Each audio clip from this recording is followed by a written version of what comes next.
মানুষকে দেখেছি তারা কিন্তু আগের মতো সেই উচ্ছ্বাস আর প্রকাশ করছে না। মাত্র 6 মাসের মাথায়, 6 মাস যায়নি, 5 মাসের মাথায় এরকম একটা সরকার, যে সরকারকে আপনি সরাসরি দুর্নীতিবাজও বলতে পারবেন না, তাদের নিয়ে মানুষের এই মোহভঙ্গ কেন হলো? আপনি এমন একটা ক্ষেত্র দেখাতে পারবেন যে ক্ষেত্রে এই সরকারের সাফল্য মানুষ মানে মুখে মুখে উচ্চারণ করছে। কিছুটা তো বলতে পারবেন অর্থনৈতিক খাতে, মানে ব্যাংকিং খাতগুলোতে, ব্যাংকিং খাত, ডলারের খাত, এই সমস্ত জায়গায় কিছু কিছু জায়গায় আপনি বলতে পারবেন যে না, আগের মতো অতটা লুটপাট হচ্ছে না, কিন্তু খুব মোটামুটি চলছে, অতটা একটু দম নেওয়ার মতো স্বস্তি পাওয়া যাচ্ছে। কিন্তু আর কোন ক্ষেত্রে আপনি বলতে পারবেন? পারবেন না। তাহলে কেন মানুষ আনন্দিত হতে থাকবে? থাকবে না। এখন নির্বাচন একটা হবে, আমি ধরে নিচ্ছি এটাই আমাদের সেই নির্বাচন। এবং আমি নিজেও মনে করি ডক্টর ইউনূস যে কথাগুলি বলেছিলেন যে আগে সংস্কার করবেন উনি, তারপর নির্বাচন করবেন, এবং সেই সংস্কার উনি বলেছিলেন যে ওনার প্রত্যাশিত মাত্রা সংস্কার উনি করতে চান। আমার মনে হয় যে প্রত্যাশিত মাত্রা সংস্কার করার পরও এই বছর নির্বাচন করা সম্ভব। যদি এই বছর নির্বাচন হয়, এবং আমার দৃঢ় বিশ্বাস এই বছরই হবে, হয়তো অক্টোবর নভেম্বরের দিকে নির্বাচন হবে। যদি নির্বাচন এবার হয়, তখন আবার আরেকটা প্রশ্ন আসবে, সেই নির্বাচনে কে কে অংশ নিবে? আমরা আওয়ামী লীগ আমলে কি দেখতাম? আওয়ামী লীগ আমলে দেখতাম সবাইকে তারা নির্বাচনে অংশ নিতে বলতো, কিন্তু সবাই তার উপর আস্থা রাখতো না। বিভিন্ন রাজনৈতিক দলগুলো আওয়ামী লীগের অধীনে নির্বাচনে অংশ নিতে চাইতো না। নিতে না চাওয়ার কারণ তারা আওয়ামী লীগের উপর আস্থা রাখতো না। তারা মনে করতো যে আওয়ামী লীগ সরকারের অধীনে নির্বাচনে গেলে পর তারা মানে আওয়ামী লীগ সব নিয়ে নিবে, হয়তো ছিটে ফোটা দুই একটা দিবে, দিয়ে বলবে একটা নির্বাচন হয়েছে। তার মানে তারা সারা দুনিয়াকে দেখাবে যে সকল দলের অংশগ্রহণে নির্বাচন হয়েছে, কিন্তু ওরা জিততে পারে নাই, মানে বিরোধীরা জিততে পারে নাই। এই কারণে বিরোধীরা, যারা নাকি প্রকৃতপক্ষে বিরোধী দল ছিল, তারা কিন্তু কেউ নির্বাচনে যেত না। তার ফলে নির্বাচনটা একতরফা হতো। এখন আমরা কি দেখছি? এখন আমরা দেখছি যে নানা কারণে, নানা অজুহাতে বলি, নানা কারণে বলি, নির্বাচন থেকে কিছু দলকে বাইরে রাখার একটা প্রবণতা দেখা যাচ্ছে। যে তুমি স্বৈরাচার, তুমি নির্বাচন করতে পারবে না, তুমি স্বৈরাচারের দোসর, তুমি নির্বাচন করতে পারবে না। খালি এখনো বলে নাই যে তুমি স্বৈরাচারের দর্শক, তুমি নির্বাচন করতে পারবে না। আপনি নির্বাচন করতে দিবেন না কেন? এই জিনিসটা আমার কাছে একদমই ক্লিয়ার না। আপনি নির্বাচন করতে দিবেন না যদি আমি সহজ অর্থে ধরি, তার মানে এটা কি দাঁড়াবে? যে আপনি নিজে ভালো করতে চান, অথবা আপনি নিজে মনে করেন যে অমুকে নির্বাচনে এলে আমার জন্য সমস্যা হবে, অতএব ওকে নানা কারণে নির্বাচন থেকে দূরে রাখার চেষ্টা করতে হবে। এই যে প্রবণতাটা, এই প্রবণতাটা কি গণতান্ত্রিক বলবেন আপনি? আপনার যেটা পছন্দ না সেটা সবারই পছন্দ নাই হইতে হবে, এটা আপনি কেন ভাববেন? এবং এই ভাবনাটা আমি দেখছি যতই দিন যাচ্ছে তীব্র হয়ে দেখা যাচ্ছে। অমুকের রাজনীতিকে, অমুক দলকে, যেমন আওয়ামী লীগকে অপ্রাসঙ্গিক করে দেওয়া হবে বাংলাদেশে। এত উদ্ধত কথা একটা লোক কি করে বলে? একটা দলকে অপ্রাসঙ্গিক বানিয়ে দেবেন আপনি? কে আপনি? আপনাকে এই অথরিটি কে দিয়েছে? কেউ দেয়নি। এই কথা যদি ডক্টর ইউনূসও বলতেন, তবু আমি বলতাম এটা ওনার বলার অধিকার নেই। কারণ এই কোন দল অপ্রাসঙ্গিক হবে আর কোন দল চলবে, অথবা কোন দল মানুষের কাছে ভোট চাইতে পারবে, মানুষের কাছে সমর্থনের জন্য যেতে পারবে, এটা বলার মতো এখতিয়ার কোন একক ব্যক্তি বা গোষ্ঠীকে দেওয়া হয় নাই, পৃথিবীর কোথাও দেওয়া হয় নাই। সেটাই এখানে চলছে প্রবণতাটা। কারা চালাচ্ছে? আমরা দেখছি একটা গোষ্ঠী চালাচ্ছে। তো সেই গোষ্ঠীরা চালাবে কেন? চালাতে দেবেন কেন আপনি?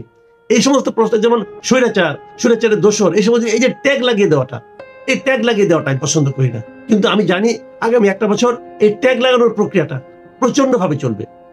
কালকে দেখলাম যে জাতীয় পার্টি তাদের সমাবেশ করতে পারেনি, ডিএমপি থেকে তারা মৌখিকভাবে পারমিশন নিয়েছে, কিন্তু পরে আর পারেনি। কেন পারবে না? তাহলে গণতন্ত্র থাকলো কোথায়?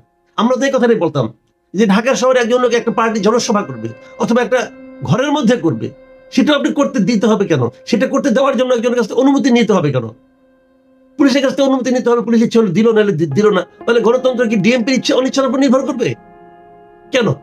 একই অজুহাত, কিন্তু যে অজুহাতগুলো আগের আমলে দেওয়া হতো ঠিক সেই একই অজুহাত এখনো দেওয়া হচ্ছে। তাহলে প্রশাসন তো আওয়ামী প্রশাসনের মতোই চলছে, পুলিশ তো আওয়ামী পুলিশের মতোই চলছে। তো এই ধরনের প্রবণতা যদি চলতে থাকে, তাহলে কিন্তু আমরা মনে করি যতই সমস্ত ঘটনা ঘটবে তত আমরা গণতন্ত্র থেকে দূরে সরে যাব। আমি মনে করি, আমি নিজে সবার কাছে আমি এই প্রত্যাশা করি যে আগামী এই একটা বছর আমরা যেন মানুষের যে প্রত্যাশা, মানুষের যে চাহিদা, সেই চাহিদার প্রতিফলন যেন রাজনৈতিক দলগুলোর মধ্যে অথবা যারা সামনে আছেন তাদের আচার আচরণে ফুটে ওঠে। প্রিয় দর্শক, এই প্রত্যাশায় থাকলো। আগামী বছরটা কেমন আমাদের হবে এটা নিয়ে আমি আরো দু একটা অনুষ্ঠান হয়তোবা করব, আমার প্রত্যাশার কথা আপনাদেরকে জানাবো, সেগুলো নিয়ে আবার কথা হবে। ভালো থাকবেন। এই আগামী একটা বছর এদেশের রাজনীতিটা কি হবে, কারণ আগামী এক বছরের রাজনীতিটা কি হবে তার উপর আমার ধারণা এদেশের ভবিষ্যতের অনেক কিছুই নির্ভর করবে। এই মুহূর্তে রাজনীতিতে কি হচ্ছে, এই মুহূর্তে রাজনীতি নিয়ে মানুষের মনে প্রধানত কি চিন্তাটা কাজ করছে, আমি মোটা দাগে যেগুলো বুঝি সেগুলো আপনাদের সঙ্গে একটু শেয়ার করি। প্রথম প্রশ্নটা হচ্ছে যে এই বছর কি কোনো জাতীয় নির্বাচন হবে, নাকি এই বছর ডক্টর ইউনূসের এই অন্তর্বর্তীকালীন সরকারই চলতে থাকবে? দুটো প্রসঙ্গ কিন্তু। ডক্টর ইউনূসের অন্তর্বর্তীকালীন সরকারের বয়স এর মধ্যে 5 মাস পার হয়ে গেছে। তো 5 মাসে তারা যা করেছে, যখন আপনি বলবেন যে আগামী একটা বছর ডক্টর ইউনূসের সরকারই থাকবে, তখন লোকজন কিন্তু ভাবতে থাকবে যে এই 5 মাসে তারা যা করেছে এমন কিছুই তারা করার চেষ্টা করবে, কারণ এটাই তারা পারে, তারা এতটুকুই পারে। তো তারা এই 5 মাসে এমন কিছু কি করেছে যাতে এদেশের মানুষ তাদের উপর বিরাট খুশি। একটা ঘটনা ঘটেছে, আমি যদি গত 5 মাসের কথা ধরি, বাংলাদেশের মানুষের মধ্যে সবচেয়ে বড় যে প্রাপ্তিটা সেটা কি, সেটা হলো শেখ হাসিনার অনুপস্থিতি। আওয়ামী লীগের যে অবাধ লুটপাট চলছিল তার অনুপস্থিতি, এটা হলো মানুষের জন্য একটা বড় প্রাপ্তি। আবার পাশাপাশি আরেকটা পয়েন্ট কিন্তু আসে, তারা বলে, অনেকে আমি এরকম বলতে শুনেছি যে ওনারা বলেন যে হ্যাঁ ঠিক আছে, তারা অবাধ লুটপাট করেছে, কিন্তু লুটপাট করার পরও আমরা যা পেয়েছি সেটাই কি আমরা পাচ্ছি? তারা লুটপাট করেছে সর্বক্ষেত্রে, তারা বাজার থেকে লুটপাট করেছে, তারা আইন শৃঙ্খলা থেকে লুটপাট করেছে, তারা উন্নয়ন কর্মকাণ্ড থেকে লুটপাট করেছে, সব জায়গায় লুটপাট করেছে। কিন্তু একজন সাধারণ মানুষ, ওই সকল ক্ষেত্রে আমরা কি আগের চেয়ে অনেক ভালো আছি? উন্নয়ন কর্মকাণ্ডতে কিছু তো হচ্ছিল। আপনি যখন ঢাকার বাইরে যাবেন, বিভিন্ন হাইওয়েতে দেখবেন প্রতিটা বাজারে তারা একটা ফ্লাইওভারের মতো করে দিয়েছিল। যে কাজগুলো তখন শেষ হয়েছিল তো হয়েছিল, যেগুলো অসমাপ্ত ছিল সেগুলো কি এই 6 মাসে সমাপ্ত হয়েছে, অথবা কাজগুলি কি থেমে যায়নি? এই সমস্ত প্রশ্ন কিন্তু আসছে। তাহলে যখন এগুলো আসবে, তখন মানুষ যখন তুলনা করবে, সেই তুলনায় কিন্তু এই ডক্টর ইউনূসের অন্তর্বর্তীকালীন সরকার খুব যে এগিয়ে আছে তা কিন্তু বলা যাবে না। এখন যদি আপনি মানুষকে বলেন যে এই সরকার আরো 1 বছর, আরো 1.5 বছর থাকবে, তাহলে মানুষকে সেইভাবে আনন্দিত হবে? তার চেয়ে বরং যদি মানুষ এটা ভাবে যে আমরা একটা নতুন সরকারের কাছে আসি, যে সরকারকে আমি নির্বাচন করব। কারণ বর্তমান যে সরকার আছে এটা কিন্তু ডক্টর ইউনূস নিজেই বলেছেন এটা ছাত্ররা নির্বাচন করেছে, এবং ছাত্র কারা, সেই ছাত্রদের সংখ্যা কিন্তু আমরা তাদের চেহারা কিন্তু দেখছি এই 10-12 জন ছাত্র, এবং এই 10-12 জন ছাত্রের কর্মকাণ্ড আমরা দেখছি। সেটা দেখেও যে আমরা খুব একটা আনন্দিত হচ্ছি সেরকম মনে করা যাবে না। কিন্তু তাদের মধ্যে একটা একে হুমকি দেওয়া, এদের বাতিল করা, একে ইতিহাস থেকে সরিয়ে দেওয়া, এই সমস্ত আচরণই তাদের মধ্যে বরং আমরা বেশি দেখছি। সেক্ষেত্রে প্রশ্নটা দাঁড়াবে এটাই যে আমরা কি তাহলে 2025 সালে একটা নির্বাচিত সরকার পাবো? আমরা কি এমন কোন সরকার পাবো যে সরকারটা জনগণের ভোটে নির্বাচিত হয়েছে? এটা বললে আবার কারো কারোর মধ্যে দেখে এক ধরনের চুলকানি তৈরি হয়। নির্বাচনের কথা শুনলেই চুলকানি আরম্ভ হয়ে যায়। তারা বলতে থাকে এত নির্বাচন করেন কেন? হ্যাঁ, আমি নির্বাচন করবো না, না করে আমি কি পাচ্ছি, না করে আমি কি পাবো? বর্তমান যখন দুঃসহ হয়ে যায়, বর্তমান সময় নিয়ে যখন মানুষের মধ্যে অস্বস্তি তৈরি হয়, তখন মানুষ কিন্তু বিকল্প কোনো একটা সময়ের কথা ভাবে।